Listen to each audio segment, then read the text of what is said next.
자, 오늘 전체 일정을 아시는 것처럼 원래는 우리 오늘 제목이 뭐죠? 소주제가 시민 탄생의 신화라는 제목으로 해서 이 책에 있는 내용으로 우리가 발제하고 토론하고 대화하고 또 특강도 들을 거예요. 책 안 읽으셨죠? 네. 읽으시면 안 돼요 원래. 네, 읽으시면 안 되고 오늘 강의를 특강도 듣고 또 토론을 해보니까 이 책 읽어봐야 되겠네라는 생각 아마 번쩍 드실 거예요. 아주 재미있게 된 책이니까 꼭 읽어보시면 좋겠고요. 이번 학기 이제 강의 주제가 시민이에요. 시민. 시민인데 그래서 오늘 제가 이제 시민의 탄생, 시민이라는 게 누구냐, 어떻게 탄생했냐 이런 얘기고, 다음 시간에 인지훈 교수님이 오셔가지고 시민이라는 건 뭐냐, 그리고 이제 제가 다시 와서 선배 시민이라는 건 뭐냐, 김원경 선생님이 오셔갖고 후배 시민이라는 건 뭐냐, 이렇게 네 주제가 이번 학기의 주제예요. 그래서 오늘 시민에 대한 얘기를 하려고 하는데, 아까 제가 이제 이렇게 토론을 들으면서 몇 가지 제가 까먹을까봐 얘기부터 하고 가야 되겠는데, 첫 번째는 시민은 자기의 생각을 이렇게 솔직하게 얘기해보는 광장을 갖는 건데, 근데 우리가 사실 알고 보면은 이런 광장을 거의 처음 가잖아요. 왜냐하면 자기 얘기를 솔직하게 얘기하고, 그리고 자기와 다른 얘기를 하더라도 그것이 존중받고, 그걸 통해 내가 좀 더 내 생각을 성찰하고 이런 광장을 가질 수 있는 게 시민이거든요. 근데 한국에서는 놀라우니만큼 어디에 뭐 그런 광장을 갖기 쉽지가 않아요. 그래서 이제 오늘은 이 마지막은 그런 광장을 만들자 이런 거라서 오늘 이 자체로 굉장히 중요해요. 그러니까 어떤 사람들은 자꾸 답을 얘기하려고 하는데, 시민은 그런 과정을 끊임없이 이제 사유할 수 있는 그런 광장을 갖는 거다. 그래서 이제 이런 광장을 가질 수 있느냐 없느냐가 시민들의 중요한 하나의 어떤 조건이 된다는 거고요. 정규직 비정규직 얘기 많이 나왔잖아요. 정규직 비정규직은 정규직과 비정규직이 문제가 아니라 정규직 비정규직을 누가 만들었느냐, 어떤 의도로 만들었느냐가 중요해요. 그래서 이제 우리가 보통 북유럽에서는 동일노동, 동일임금, 동일노동, 동일임금이에요. 그래서 제가 이제 여기에 이렇게 자동차를 조립하는데, 이게 대기업이고 여기에 중소기업인데, 여기에 정규직, 여기에 비정규직, 여기에 정규직, 여기에 비정규직이 있잖아요. 그럼 우리나라에서는 당연히 누가 돈을 제일 많이 받나요? 대기업은 요 사람이잖아요. 그리고 요 사람이 아마 제일 불안정할 거예요, 그죠? 아마 요 사람하고 비슷할 수도 있고. 그런데 동일노동, 동일임금에서는 동일한 일을 하게 되면 동일한 임금을 받아요. 이 사람이 동일한 임금을 받아요. 그럼 여러분들은 동일한 임금을 받게 되면 정규직을 하고 싶어요, 비정규직을 하고 싶어요? 비정규직. 그래서 북유럽에서는 정규직, 비정규직을 자기가 선택해요. 나는 박사 공부를 하고 싶어. 그러면 이제 비정규직이 좋은 건데, 하지만 아까 얘기한 대로 임금을 동일노동, 동일임금이니까 차별받지 않는다는 건데, 그럼 이걸 누가 결정했냐 하면 노동과 자본과 국가부에서 사르스 바델 협약이라는 걸 통해서 결정했고, 그러니까 이제 정규직이냐 비정규직이냐가 중요한 게 아니라 비정규직을 왜 누가 어떤 의도로 만들었느냐 이런 것이 중요한데, 우리 같은 경우에 비정규직을 어떤 의도로 만들어요? 그렇죠. 가능하면 일을 어떤 생각을 많이 시키고 회사가 책임지지 않는 의도로 이제 만들었기 때문에 차별이 되고, 임금도 동일한 임금 이상을 하는데 이 어떤 그 위험을 감수하고 이러는 거죠. 그래서 대부분의 산업재해가 비정규직한테 일어나요. 그러니까 이제 제 얘기는 아까 말씀하신 데 정규직이냐 비정규직이냐가 중요한 게 아니라 어떤 체제 하에서 누가 정규직 비정규직을 만들어내냐 이제는 거예요. 근데 우리는 지금 그런 어떤 그 이 기업의 어떤 이해관계에 따라서 만들어놓은 정규직 비정규직 속에 우리가 들어가 있으니까, 아무리 내가 어떤 상황에서도 불이익을 이제 비정규직을 받을 수 없기 때문에 문제가 되는 거다. 이렇게 이제 얘기를 드리고 싶고, 그 다음에 이제 세 번째 1대 99가 무슨 의미냐면 우리가 보통 20대 80 사회라고 얘기했거든요. 1980년대는. 근데 지금은 뭐라 하냐면 1%대 99% 사회라고 하거든요. 1%는 슈퍼 울트라 자본이 있는 거고 99%는 상당히 어떤 그 자본을 가지지 못한 사람들이다라는 거예요. 그래서 중산층들도 이제 갈수록 어떻게 되냐면 상당히 위험해져요. 내가 퇴직을 한 이후에 최소한 내가 집안증이 있었는데 우리 자식이 아프거나 내가 치매에 걸리거나 아니면 집안에 사고가 나면 굉장히 불안정해지거든요. 그래서 1대 99인데 1%대 99%인데 사실은 아까 얘기한 대로 정규직, 비정규직처럼 룰을 누가 짜느냐면 주로 1%가 짜요. 그러면 이제 99%가 야 1%에 대해서 야 막 룰을 다시 짜자 이렇게 얘기를 했는데 아까 노사정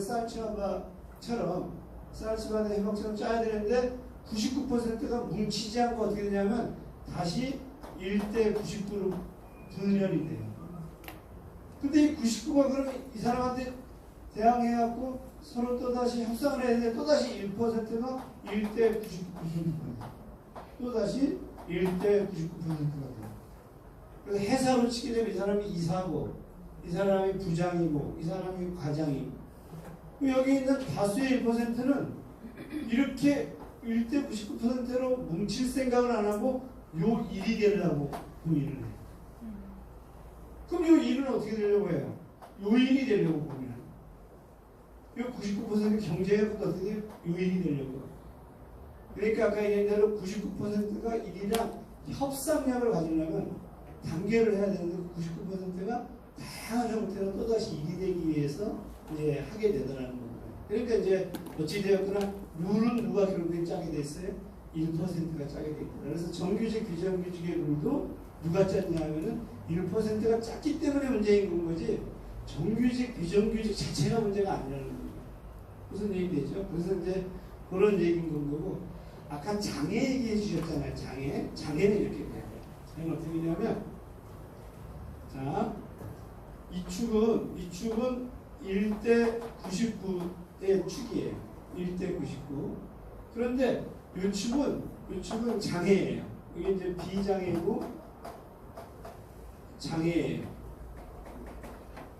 그러면 나는 여기 1이고 여기 1이고 여기가 99라고 칩시다. 그러면 나는 비장애인인데 1이에요. 비장애인인데 여기 있어. 이 사람은 누구겠어요? 재벌일 거야. 재벌이겠죠, 그죠? 나는 장애를 가졌는데 1이야. 여기 있어. 이 사람은 누구겠어요? 재벌의 아들이겠지. 그렇지. 그럼 이 사람은 장애가 문제가 돼야 안 돼요? 안 되는 거예요. 자, 근데 나는 비장애인인데 99% 있어. 보통 우리가 알고 있는 노동자들이겠죠. 근데 이 사람은 99% 속했는데 장애예요. 그럼 이 사람은 어떻게 돼? 이중의 고통을 받아. 그러니까 아까 얘기한 대로 장애냐 비장애냐의 축을 가지고 얘기는 하되 이걸 잊으면 안 되는 거예요. 1대 99. 무슨 얘기 되죠? 자, 그런데 나는 여기 한 축이 더 있어요. 어떤 축이 있냐면 나는 그런데 여성이야. 나는 장애인이면서 여성이면서 99에 속해요. 그럼 이제 더 심각해지는 거예요. 근데 이제 중요한 축은 뭐예요? 중요한 축은 1대 99축이라고.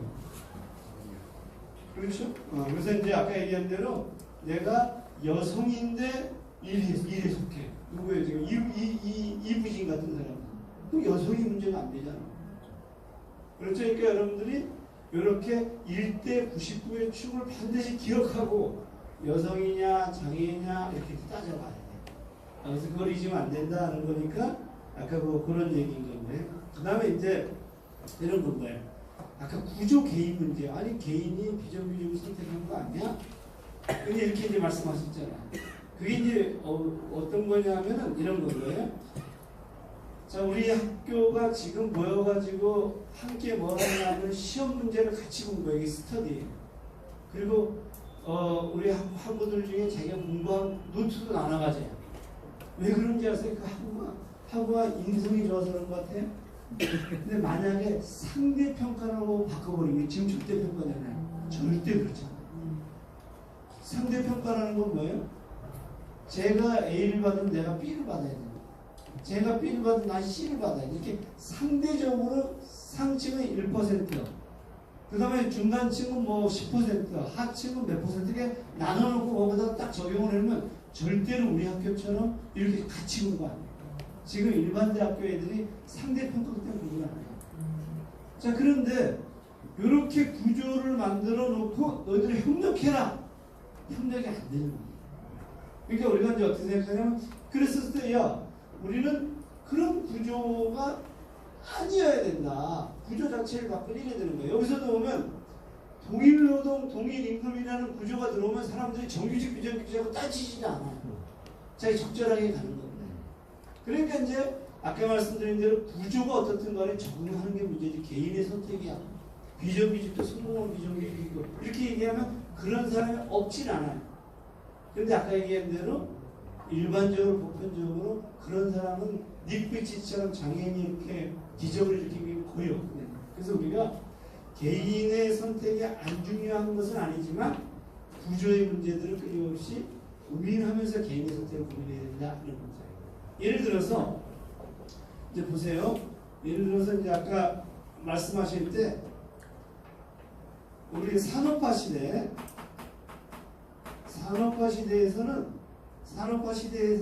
일자리가 많았어요. 왜냐하면 성장의 시대였으니까. 그래서 내가 일을 그만두다가 나 자영업할래 아까 선생님처럼 그럼 그 됐어요 그게. 근데 지금은 저성장의 시대. 지금 신자유주의 시대는 이게 저성장의 시대. 저성장의 시대 때는 나 노동하다가 들고 치사해서 내가 자영업할래 거의 백발뿐만 나요. 그러니까 그거는 개인의 문제를 넘어서는 구조의 문제라는 거예요. 그 다음에 그전에는 자식이 많았어요. 자식이 아주 많이 났어요. 그러니까 그 자식들이 지금 부모를 책임지는데 지금은 자식이 없거나 아주 작아요. 한두 명밖에 안 돼요. 더 이상 자식이 책임지지 않아요. 그 다음에 아까 얘기한 대로 이제는 물가가 그때 굉장히 낮았어요. 돈 조금만 있어도 그래도 지하방이나 아니면 한자촌을 샀어요. 지금은 물가가 너무 높아요. 더 이상 안 돼요. 그 다음에 아까 얘기한 대로 지금은 수명이 옛날에는 짧았어요. 수명이 짧았는데 지금 수명이 굉장히 길어요. 굉장히 길어요.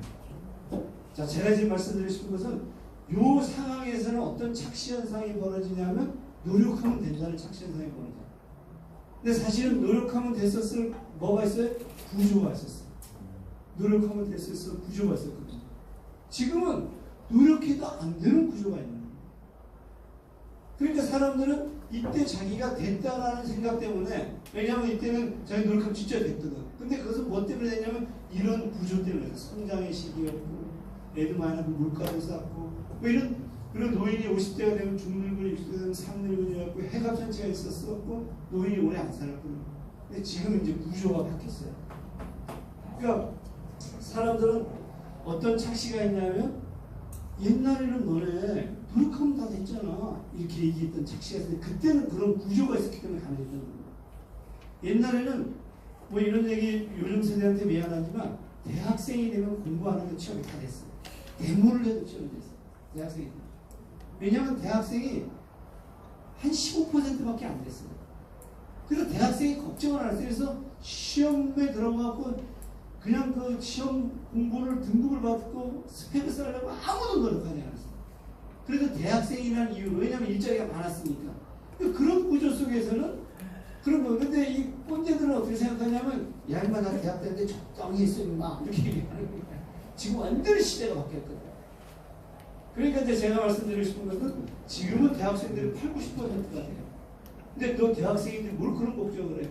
지금은 서울대 애들도 연고대 애들도 지금 일자리를 어마어마하게 걱정해요. 그러니까 아까 제가 말씀드린 것은 우리의 착시 현상은 옛날에는 구조가 개인에게 재량권이 많았었던 구조였고 그래서 됐었던 구조였고 지금은 구조가 완전히 바뀌었는데 그때 그 경험을 갖고 요새 아이들한테 너네 임마 나 때는 말이야 할 거 다 하면서도 저기 취업 다 했어 이렇게 얘기하는 것들이 굉장히 폭력적이라는 거예요. 왜냐면 구조를 염두에 두지 않는 거니까. 그래놓고 또 뭐라 하냐면 노력하겠다가 달려있어 이렇게 얘기한 것들도 이때는 그 구조가 노력하겠다가 달려있었다라는 거예요. 근데 지금은 절대로 되지 않는다 이런 얘기죠. 자, 그 다음에 이제 아까 또한 얘기가 이제 레이버에 대한 얘기예요. 레이버 노동의 범위를 어떻게 볼 거냐 이제 이런 얘기고, 그러니까 두 번째가 시민, 왜 시민은 단합되지 않을까 이런 얘기고, 그거는 제가 강의하면서 얘기를 할게요. 자, 그래서 아까 제가 봤었을 때 대체적으로 이런 얘기가 나왔고, 오늘 이제 강의를 해볼게요. 오늘 강의는 첫 번째 이제 얘기하고 싶은 게 있어요. 우리가 이제 시민 얘기잖아요. 시민 얘기인데 시민과 대비되는 게, 비교되는 게 뭐냐면 인간이에요. 시민과 대비되는 게 인간이에요. 인간. 그럼 이제 인간은 뭐고 시민은 뭐냐, 이게 질문이에요. 인간은 뭐고 시민은 뭐냐. 프랑스 대혁명은 인간과 시민에 관한 권리선언입니다. 그 시민의 권리선언은 그러면 되는 것을 인간과 시민에 관한 권리선언, 인간과 시민을 나눴어요. 그럼 이제 제가 얘기하고 싶은 것은 인간은 뭐고 시민은 뭐냐, 이 질문인 겁니다. 자, 여러분들이 생각하는 인간은 어떤 게 인간이에요? 1번 어떤 게 인간이에요? 그냥 모든 사람. 네? 모든 사람. 모든 사람. 근데 그 특징을 얘기하면 모든 사람인데 그 모든 사람의 특징을 어떤 것을 인간이라고 하자 이렇게 얘기하고 싶은 거야. 그 어떨 때 인간이에요? 네? 생각하는 사람. 사람. 또 우리가 인간을 얘기할 땐 대체적으로 동물이랑 비교해 보면 돼요. 사회성. 네? 사회성. 사회성에 있는 거. 역사성. 그렇죠. 이 역사성, 사회성. 근데 사실은 동물 중에서도 사회성은 있는 게 많죠, 그죠? 근데 역사성이 있는 건 잘 없어요. 역사성이 있는 게 동물들 중에 지들끼리 모여가지고 이 개미나 모여가지고 지들의 역사를 기록한 책이 있어요? 없잖아요, 그죠? 지들이 왜 사는지에 대해서 이야기하는 개미 본 적 있어요? 없잖아요. 그죠? 원숭이한테 너네가 예전에는 바나나를 따먹는데 지금 바나나가 이렇게 오염되고 그런 것을 어떻게 생각해? 원숭이가 이게 신자유주의 때문이냐? 이 인형은 폐기돼야 돼. 이런 원숭이 본 적 있어요? 원숭이는 이 역사성이라는 것은 의미예요. 내가 나의 존재에 대한 의미예요. 존재의 의미를 얘기하는 거예요. 우리는 왜 사나? 이런 것을 고민하기 시작하고, 우리의 시대는, 지난번의 시대는 우리는 산업화 시대인데 지금 신자유 시대야. 이렇게 시를 구분하지도 않아요. 무슨 얘기인지 알죠? 자, 또 생존과 실존. 생존을 넘어서서 실존의 문제를 고민하는 존재. 좋아요. 또 이성을 알고 이성. 그렇죠. 이게 이성이에요. 생각하는 이유가 이성 때문이에요. 이성 때문에. 말과 글을 쓴다. 응? 말, 글을 쓴다. 말 글을 쓴다. 그렇죠. 말이 있고, 언어가 있고, 글이 있고, 또 자, 지금 이제 대체적으로 우리가 인간에 대한 얘기를 이제 한 거야. 그러면 시민은 뭘까? 시민권. 시민은 이게 이제 질문인 거예요. 시민은 뭘까? 인간이 저렇다고 쳐. 그럼 시민은 뭘까요? 네? 공동체 안에 사는 사람. 공동체 안에 사는, 모여 사는 사람. 공동체에 모여 사는 사람. 어떻게 보면 여기서도 공동체에 모여 사는 느낌들이 여기 있어요. 이게. 역사를 만들고 사회를 만든다는 게 공동체니까 이 공동체에 여기도 의미도시고 삶을 사는 사람. 인간이야. 시민은 뭐냐? 목소리를 내는 사람. 목소리를 내는 사람, 이게 이제 이성인과 목소리를 내는 사람이야. 지금 우리 지금 계속 인간 얘기하는 거야. 권력. 투표권을 가진 인간. 권리를 주장하는 권리를 주장하는 인간은 이렇게 생각하고 이성으로 목소리를 갖고 공부하면서 이러한 권리가 있습니다. 이게 인권이에요. 시민은 뭐야?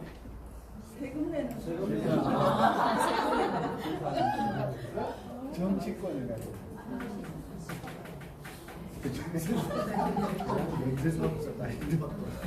좋아. 이거 하나 나온 거야. 하나 나왔어. 시민권을 가진 시민권을 가진다. 시민이니까 시민권을 가졌다는 거야. 투표권. 그 인권을 가졌지. 인간으로서의 권리. 그 인권이야. 시민권을 가진 문제. 또 혼자가 아니라 더불어 같이 하는 사람. 그 사했어. 더불어 같이 한 자리에 서 있어요. 투표권을 가진 사람. 투표권을 가진 사람은 그렇지. 투표권.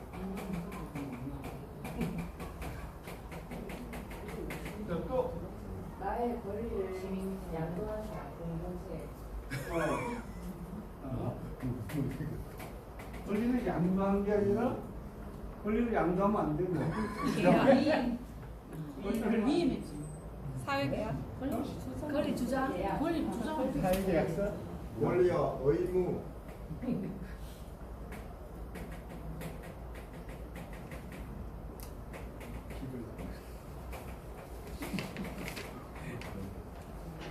자, 그럼 봅시다. 이제 대강 이제 내가 구분을 했어. 사람하고 저 인간하고 시민하고 뭔 차이야?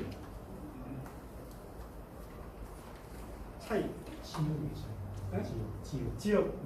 시민은 인간의 정치.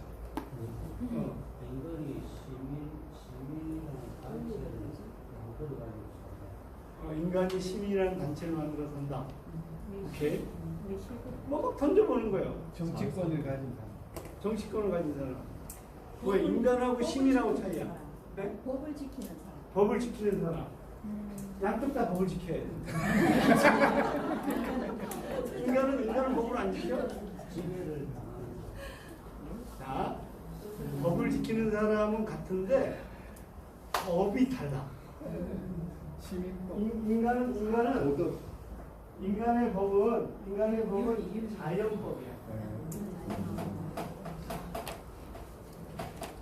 시민의 법은 뭐냐면 실정법. 시민법 같은 게 법을 지키는 사람인데 양쪽 다 법을 지켜. 그 지키는 법이 어때요? 다른 겁니다. 자, 인간하고 시민하고 차이.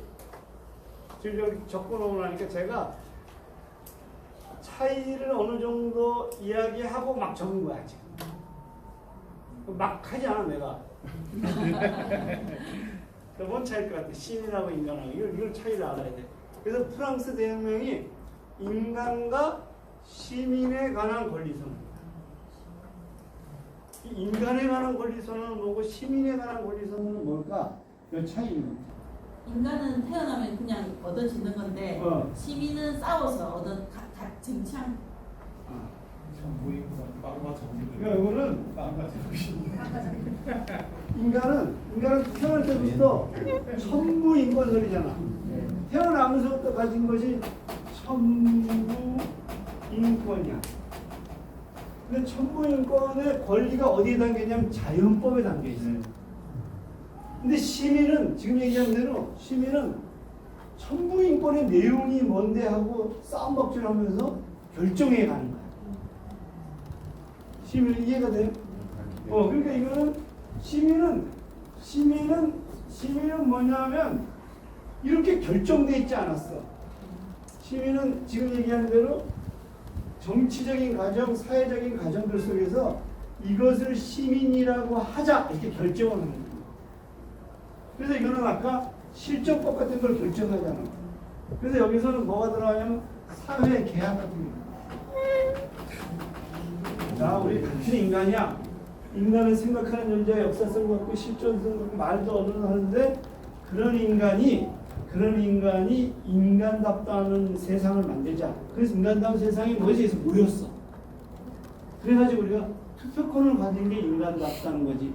이게 시민이야. 그러니까 시민은 구체적인 정치적인 상황 속에서 결정되는 거야. 인간은 대단히 추상적인 거야. 대단히 추상적인 거야. 이게 되죠? 지금 이해가 돼? 네. 이해가 되지. 자, 그러면 인간이라는 게 뭐냐 한 것은 학자마다 달라. 이걸 인간이라고 하자. 학자마다 달라. 아리스토텔레스가 얘기한 인간, 그 다음에 스토아파가 얘기한 인간, 그 다음에 실존주의자들이 생각하는 인간, 프레이리가 생각하는 인간, 인간에 대한 홉스, 로크, 루소가 생각하는 인간 다 달라. 인간이라는 게. 그래놓고는 뭐라고 우기냐면 이게 인간이야 하고 우기는 거야. 그럼 누가 얘기한 적이 없어. 우기는 거야 우리가. 무슨 얘기 되죠? 그런데 시민이라고 하는 것은 끊임없이 정치적인 과정들 속에서 타협해 가면서 이것을 인간이라고 하자 구체적으로 정치적인 결정 과정을 통해 결정해 가는 겁니다. 얘기가 되죠? 얘기가 돼요? 네. 그래서 저것을 결정한 결정적인 시발점이 프랑스 대혁명이에요. 인간은 이거고 시민은 이거라고 하자. 그래서 프랑스 대혁명은 뭐라고 하냐면 시민은 세금을 내는 사람을 시민이라고 하자. 그것이 능동시민이야. 세금을 안 내는 사람은 수동시민이야. 시민을 나눠. 능동시민은 누구냐면 세금을 내는 남성이야. 여성은 시민이 아닌 거예요. 수동시민인 거고. 그리고 세금을 안 내는 노동자도 시민이 아닌 거고. 그건 어떻게 된 거야? 정해진 거야. 정해진 거야. 그 문제 우리는 지금 우리 한국 사회는 시민이 뭐지? 이걸 정해야 될 거 아니에요. 근데 이제 우리의 한국 사회는 지금 왜 시민 개념이 헷갈리냐? 민주 시민 여러분 이렇게 얘기했었을 때 두 가지 관점을 가져. 박수 치는 사람이 있고, 야, 저 빨갱이인데 이러는 사람이 있어. 왜 그런 현상이 나타나냐? 시민에 대한 개념이 안 정해져서. 이제 그 얘기를 좀 해보려고 하는 건가요? 자, 얘기가 되죠? 네. 자, 그럼 내가 첫 번째 얘기하려고 하는 것은 인간에 대한 얘기. 두 번째 얘기하려고 하는 것은 시민에 대한 얘기를 해보려고 하는 거예요. 그건 인간과 시민에 관한 선언을 우리가 얘기하는 겁니다. 됐지? 그러면 이제 가볼게. 인간에 대한 얘기를 해볼게요. 인간에 대한 얘기의 핵심적인 논자가 우리는 아리스토텔레스에서 찾아요. 아리스토텔레스는 인간에 대해서 이렇게 얘기해. 인간이라는 것은 이렇게 깊이 들어가면 또 이것도 이제 한참 강의가 되니까 아주 간략하게 얘기할게요. 인간이라는 것은 뭐냐? 그랬더니 이 사람이 이렇게 얘기해. 인간은 자, 이 사람의 이제 얘기는 사인설 얘기, 사인설. 자, 진료가 있어. 근데 이 진료가 하나님이 인간을 빚어. 뭘로 빚어요? 흙으로 빚어. 이 흙이 진료야. 흙으로 빚어서 후 불어넣잖아. 이 흙에다가 후 불어넣는 거.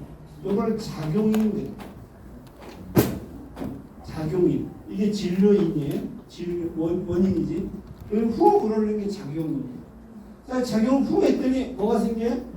인간이 나왔어. 인간이 나왔어. 이게 누구냐면 이게 형상이에요. 형상이 만들었지. 근데 형상을 만들어진 얘는 왜 태어난 거야? 목적을 갖는 거야. 이 목적이 목적을 갖는 거예요. 목적이 이렇게 사인설이에요. 첫 번째가 뭐예요? 진료인. 두 번째가 작용인. 세 번째가 형상인. 네 번째가 목적인. 이런 거. 이게 아리스토텔레스가 얘기한 사인설이에요. 그런데 이것은 동물이라든가 물체도 다 똑같다는 거예요. 물체도 똑같다는 거예요. 자, 그런데 내가 이러한 목적을 달성하려고 해. 내가 이제 어떠냐면 내가 내가 이제 어떤 하나의 진료로 존재한단 말이에요. 근데 이 진료는 뭐를 반드시 갖냐면 목적을 가져. 목적을 가지고 목적을 이제 아리스토텔의 행복이라고 합니다. 내가 나라는 진료가 목적을 가져. 그런 목적을 가졌었을 때 나는 그 목적의 핵심이 뭐냐면 나의 잠재력을 탁월하게 드러내는 거야. 나의 잠재력을 탁월하게. 내가 나의 잠재력을 탁월하게 드러내는 게 목적이야. 여기서 이제 4일선에서 나의 잠재력을 탁월하게 드러내는데 그 탁월하게 드러낼 때 공동체가 있어야 돼. 좋은 공동체. 아까 얘기했던 좋은 공동체가 있어야지 탁월하게 드러난다. 그러면 나는 인간이라는 존재는 어떤 존재가 진짜 인간이냐 하면 저러한 공동체를 탁월하게 드러내려고 공동체에다가 후하고 영혼을 불어넣는 존재. 그런 활동을 하는 존재. 그 존재가 요 존재가 이 공동체 속에 들어가서 후 불어넣는 영혼을 불어넣는 존재 호모 폴리티쿠스. 호모 폴리티쿠스. 저게 정치적인 존재. 그랬었을 때 인간은 가장 내가 생각하는 인간은 공동체 속에 들어가서 후 불어넣는 저 공동체가 누구나 다 탁월한 존재가 될 수 있도록 공동체를 만드는 일을 하는 존재가 뭐라는 거야? 인간이라는. 이게 인간이야. 근데 그 인간이 혼자 하면 안 되고 누구랑 해야 돼요? 같은 동료랑 해야 돼. 그래서 이 동료하고 그런 같이 활동을 할 때 이 동료가 관계를 맺어야 되는 건 우정이에요. 그러니까 좋은 우정을 맺어서 함께 후 불어넣는 존재. 자, 여기서 이제 공동체의 삶을, 공동체의 의미를 부여하고 공동체가 누구나 다 탁월하게 자신의 능력을 드러낼 수 있도록 후 부는 존재. 이게 누구라고요? 이게 인간이라고. 인간. 자, 여기 아리스토텔레스. 이게 돼요? 아리스토텔레스 얘기되지? 자, 그러면 아리스토텔레스는 결론적으로 그래서 인간은 어떠한 덕을 가져야 되냐? 어떠한 덕을 가져야 되냐? 인간은 제일 처음에 인간이라고 하면 이러한 어떠한 덕을 가져야 되냐? 이제 이런 것들이 시민교육을 통해서 저런 호모폴리티쿠가 되는 덕을 가져야 돼. 이렇게 주장을 하는 거예요. 이게 굉장히 제가 동의하든 안 동의하든 상관없어요. 왜냐하면 아리스토텔레스는 그렇게 주장한 거야. 그래서 인간이 뭐냐 했을 때 이런 사회성, 역사성, 공동체의 삶을 체현하고 만들어가는 존재가 인간이라고 본 겁니다. 두 번째, 제가 이제 지금 얘기하는 것은 이러한 인간에 대한 생각을 어떤 것이 인간이냐 하는 것을 아까 제가 가설을 세운다 했잖아. 가설을 세운 사람한테 얘기를 하는 거야. 우리 아주 역사적인 유명한 사람. 스토아학파가 있어. 스토아학파인데 이 스토아학파는 인간이 뭘까 그래. 인간이 뭘까. 근데 이 사람은 인간은 로고스를 실현하는 사람이야. 그럼 로고스는 뭐니 했더니 로고스는 신이야. 로고스는 신이야. 이 스토아학파야. 로고스는 신이야. 그럼 로고스는 뭐냐면 이 우주의 질서들을 만들어내고 조화롭게 만들려고 하는 일종의 어떤 그 정신이야, 영혼이야. 이 로고스가. 자, 그럼 이 로고스는 하늘에 내려와갖고 어디에 들어가냐면 인간 세상에 있는 사물에 들어가. 또 누구한테 들어가면 인간에게도 들어가. 여기 들어갑니다. 들어가갖고 이 로고스가 결론적으로 뭐야? 아까 아리스토텔레스가 얘기한 작용이 후 부는 존재. 로고스가 후 불어. 그래서 뭘 넣어요? 생명을 불어넣는 거야. 너가 뭐가 돼야 된다. 이렇게 불어넣는 거야. 자, 그러면 얘 로고스가 들어가고 인간에게도 들어가. 인간에게는 들어갈 때 인간에게는 특별히 로고스가 이성이라는 존재로 들어가. 이성 로고스. 그러니까 모든 사물에도 들어가는데 그 사물의 모든 것들은 누구냐면은 바람도 돌도 동물도 자연에서 이 사람은 범신이에요. 모든 것 속에서는 저 로고스가 다 들어가 있다 이런 거예요. 그래서 이 우주의 영혼인 로고스가 들어가서 뭘 하는 거야? 질서를 만들고 조화롭게 하는 거고 그거에 따라서 세상이 움직이는 거예요. 특히 인간은 어떻게 되냐? 인간은 이성이라는 걸 통해서 그렇게 살아가는 거예요.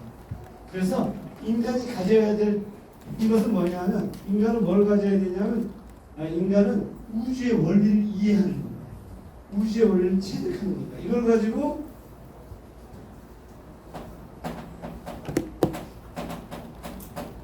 오이케이오스 이렇게 얘기해요. 오이케이오시스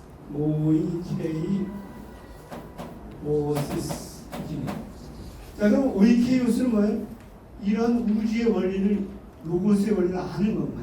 그랬을 때 이 사람은 이런 우주의 원리를 알고 그 원리대로 행하려고 하는 거예요. 이게 덕이에요. 이게 덕이에요. 근데 이런 덕을 행하려고 하는데 사실은 이 덕을 행하려고 하는데 너무 힘들어. 그럴 때마다 이 사람은 어떠냐면 그 힘들고 갈등이 오를 때 평상심을 유지해야 돼. 아파테이라는 평상심. 아파테이라는 유지해야 돼, 이 사람이. 근데 그것을 평상심을 하면서 우리가 뭘 해야 돼? 더불어서 가야 되잖아. 우주의 질서를 지켜야 되잖아. 콤비비는 뭐예요?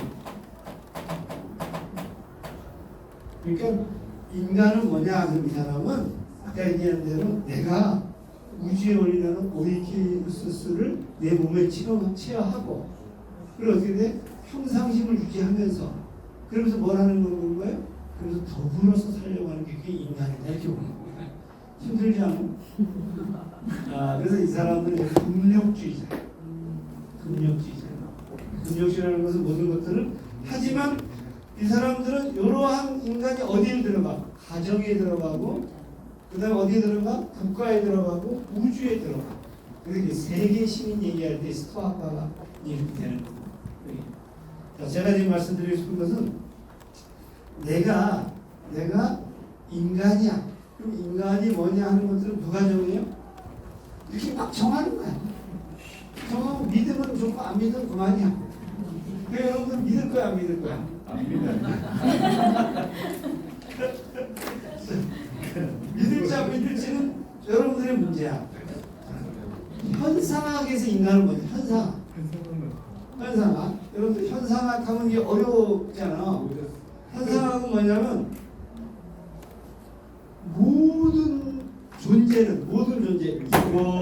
이거 인기현 카메라 모든 존재는 뭐냐면 인간에게 나타난단 말이에요. 뭐라고 나타나냐면 내가 인기현을 딱 보니까 오 멋진데 이렇게 나타났어.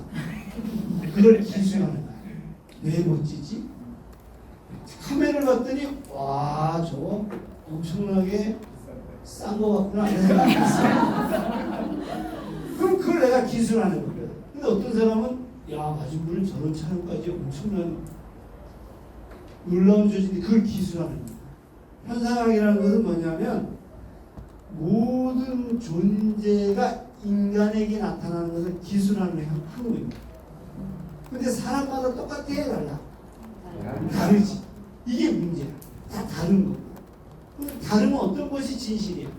그건 중요하지 않아. 그걸 그대로 기술하는 것이 현상학이에요. 자, 그래서 현상학은 모든 존재가 인간의 의식에 나타나는 것을 기술하는 거야. 그러면 인간은 뭐라는 거야? 의식이 있다는 거야. 의식. 인간은 의식의 존재다. 그럼 그 의식은 뭐냐면 늘 우리에게 어떤 의식은 텅 빈 상태에서 어떤 의식을 가지지 않아. 그러니까 어떨 때 가지? 뭐를 보는 순간 의식을 가져. 아, 저거 나타날 거 아니야, 이렇게. 그래서 의식에 대한 기술합니다. 의식이 어떻게 나타나고 있는지를 기술하는 학문이 현상학입니다. 그러면 인간은 뭐야? 인간은 무엇인가를 끊임없이 현상을 보면서 그걸 의식하는 존재가 인간이야. 무슨 얘기지? 무슨 얘기지?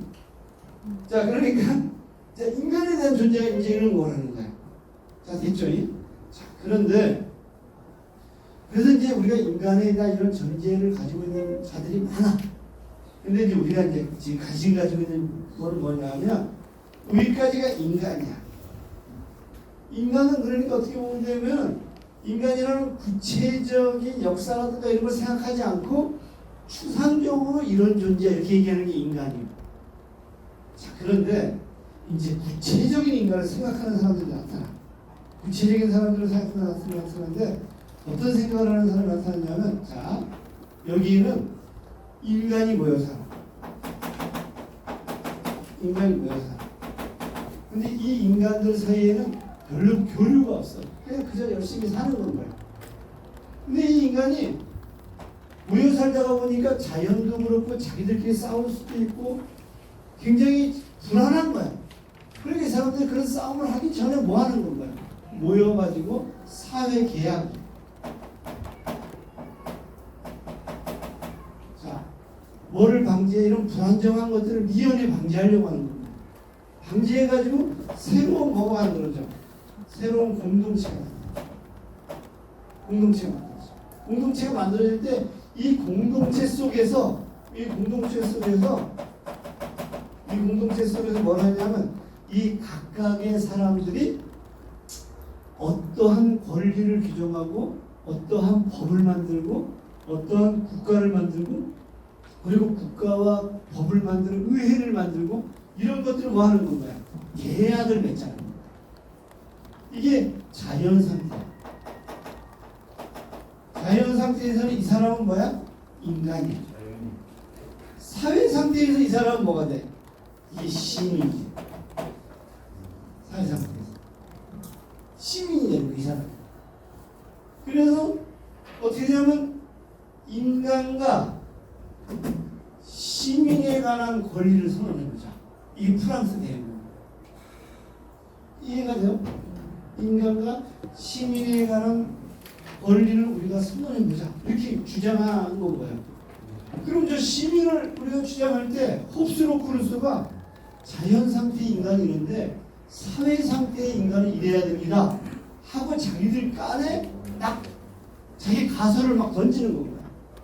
이게 홉스로 루소가 고안한 사회 상태에서의 시민이야. 이게 되죠. 인간과 시민에 관한 권리 선언은 이제 그런 건 거예요. 자, 그러면 이제 제가 이제 지금 얘기하려고 하는 것은 뭐냐면 처음에 프랑스 대혁명에서 저 시민 개념이 나왔는데 저 시민이 어떤 시민으로 계약을 맺으면서 시민이라고 하자 그랬느냐에 대한 얘기를 하고 싶은 겁니다. 그래서 그 책이 몇 책이야? 그 책이 몇 책이야? 그 책이야. 프랑스 대혁명에서 어떻게 선언을 했느냐를 역사적으로 쓰고 있다. 그러니까 이걸 보니까 이제 구체적으로 뭐가 나오냐면 여기서는 인간이야. 여기서 무슨 계급도 없고 뭐도 없고 아주 추상적인 인간인데 여기로 넘어오는 순간 이 시민이 여기 넘어오는 순간 야 시민은 부르주아지만을 시민이라고 하자. 아니야. 시민은 노동자 민중을 시민이라고 하자. 아니야. 시민은 여성을 시민을 포함시키자. 아니야 임마. 시민은 외국인도 집어넣자. 이렇게 이야기하는 거야. 그리고 저 시민의 권리는 그냥 발언권만 주자. 세금을 낸 사람한테만. 아니야. 저 사람에는 먹고 사는 문제, 의식주 문제까지도 주자. 그게 권리라고 하자. 이런 걸 막 정해져 가는 거야. 이게 돼요? 네. 이게 되지. 그러니까 시민이라는 개념은 우리가 시민이라는 개념을 따질 때 우리 뭘 따져야 돼요? 한국에서 시민은 누구를 시민이라고 하고 어떤 권리를 부여한 것을 시민이라고 하냐 이걸 따져야지 않으면 시민이 추상적인 겁니다. 추상적인 이게 되죠? 그래서 오늘 그 얘기를 내가 좀 이제 해보려고 하는 겁니다. 그래서 이제 본론으로 들어가기 시작합니다. 자, 우리가 이제 시민은 역사적인 개념인 건가요? 시민은 구체적인 정치적인 관계에서 만들어진 개념이야. 그러니까 이제 역사를 이해해야 되는 거예요. 자, 그런데 이제 여기 빨리 이제 할게요. 공건제가 있어. 공건제는 여기 이제 누가 있냐면 왕주가 있고 그리고 여기에 이제 농노가 있고 일하는 사람이지. 그리고 이 사람들 위해서 기도하는 성직자가 있어. 그리고 이 땅은 다 하나님 땅이야. 그리고 이 사람 뒤에 성직자 뒤에 누가 있냐면 신이 있어. 이렇게 믿고 있었던 시대야. 저 시대 믿고 있었던 시대. 그러면 사람들은 누가 제일 궁금해? 신이 무슨 생각하는지. 땅은 누구 거라고? 신인 거. 저 신이야. 신이 누구한테 땅을 줬는지 궁금해. 그리고 더 놀라운 것은 여기에 이 영주 있잖아. 이 신이 성직자를 통해서 너가 영주가 되라고 명령을 해. 이게 왕권 신수설이에요. 그러니까 뭐가 궁금하냐면 영주나 군주 자리를 누구한테 줬는지도 궁금해. 근데 그걸 다 알아내는 사람이 성직자야. 이 중세의 모습이에요. 중세의 모습이에요. 자, 이때는 여기에 있는 농노가 생산을 하긴 하는데 왜 생산하냐면 영주가 쓸 거 자기가 쓸 거를 생산해. 상품을 만들지 않아. 하려고 하지 않고 쓰려고 만들어.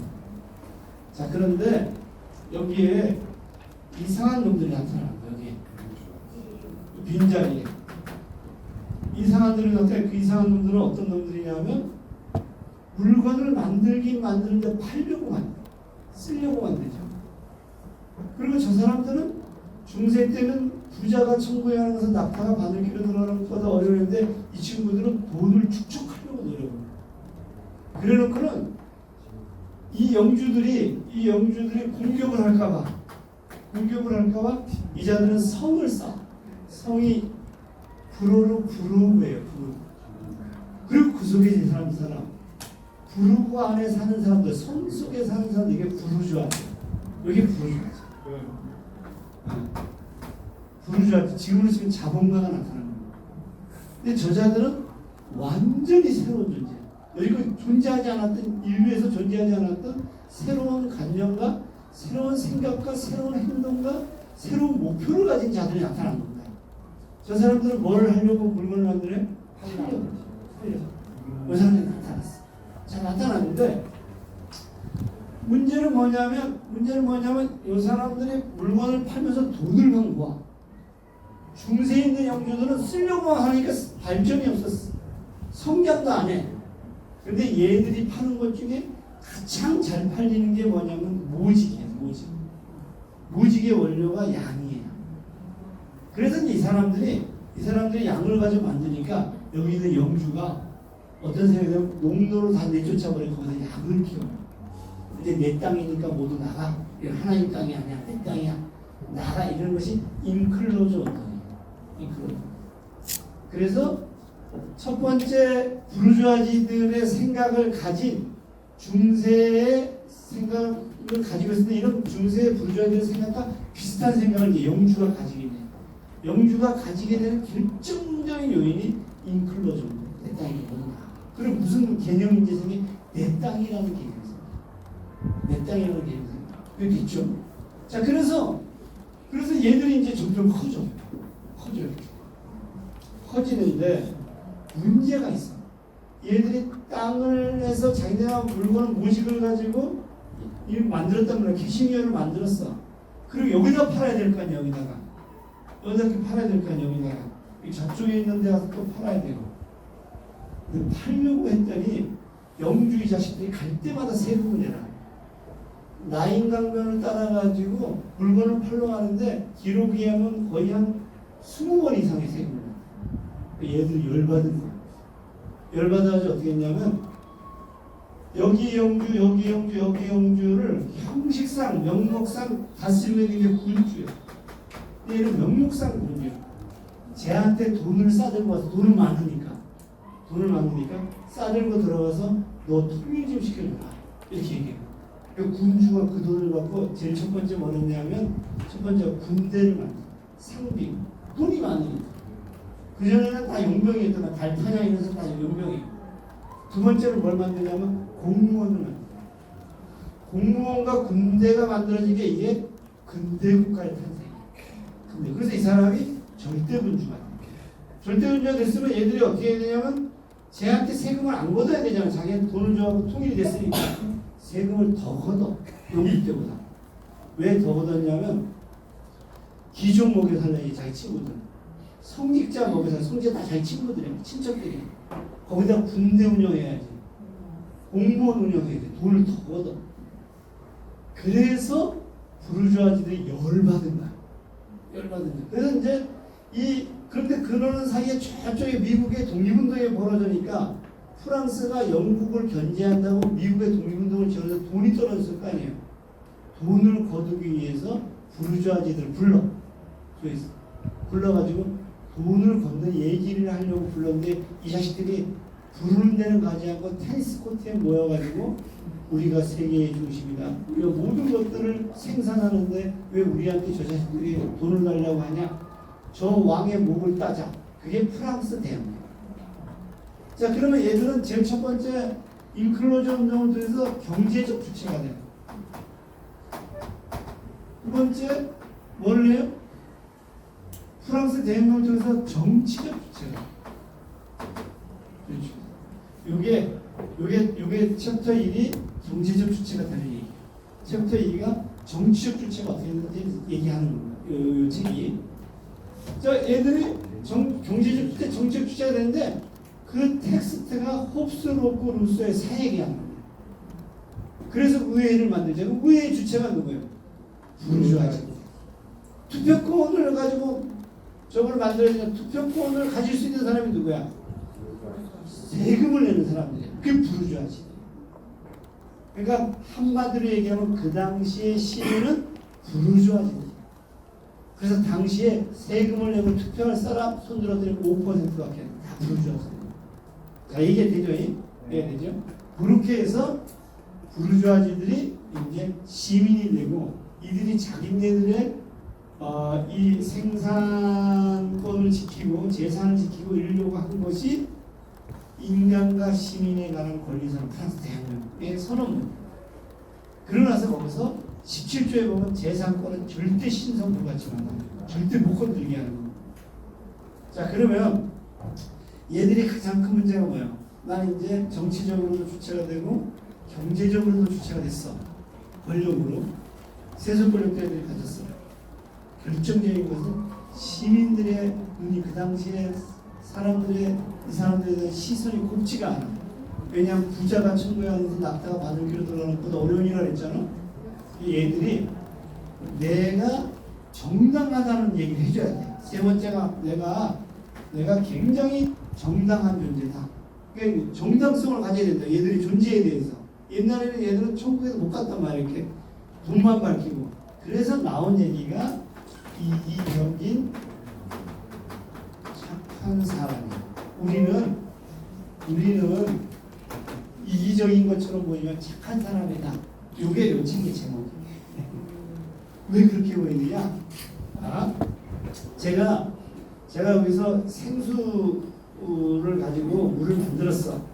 근데 너무 신기하잖아. 그래서 이걸 100만 원에 팔려고 했어. 100만 원에 팔았거든? 근데 저쪽 옆에 있는 놈이 나랑 똑같이 해가지고 90만 원에 팔아.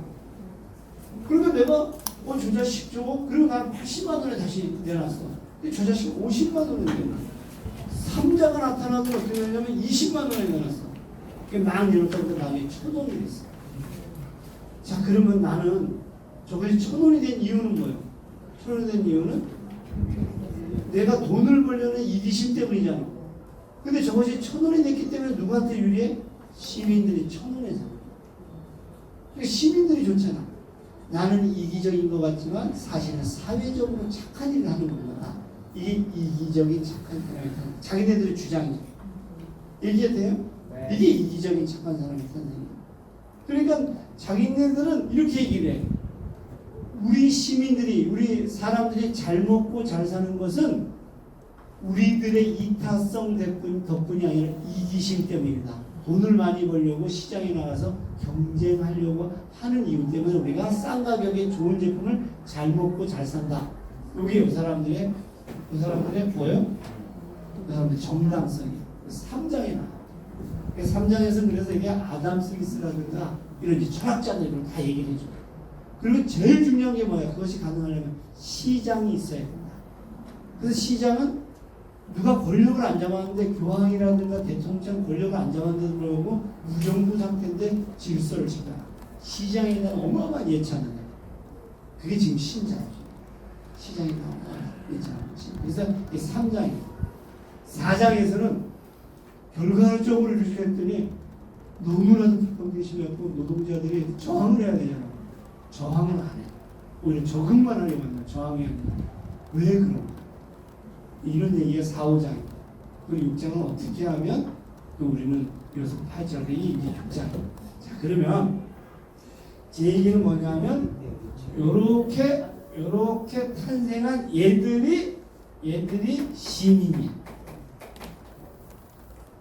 그래서 시민이라는 개념은 부르주아지들의 입장에서 보면 너무 좋은 개념이에요.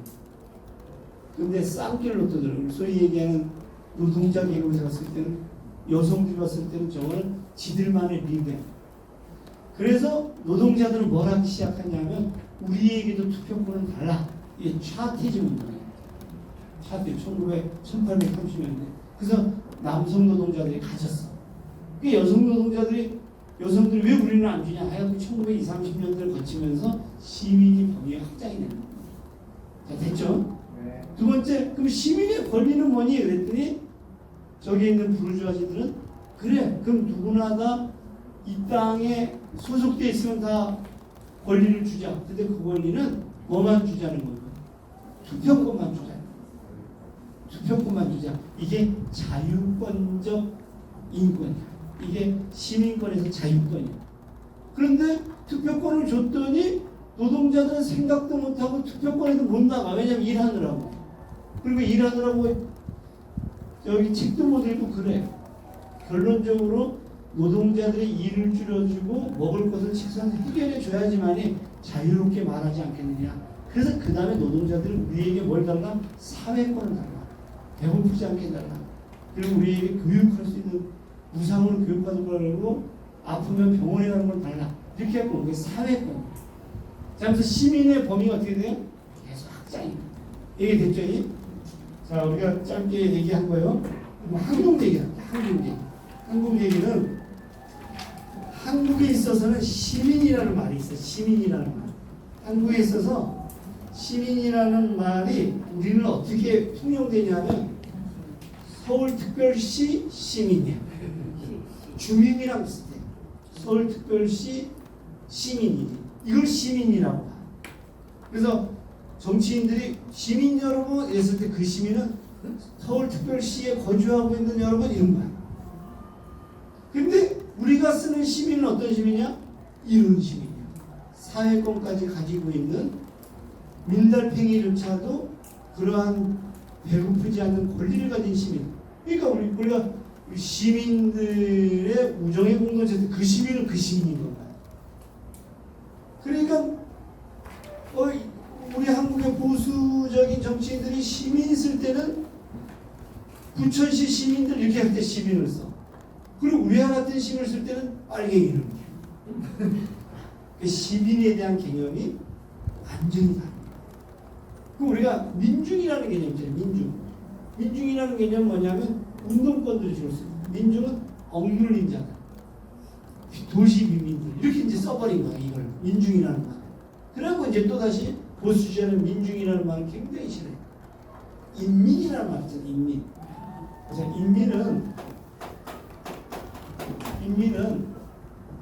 인민이잖아.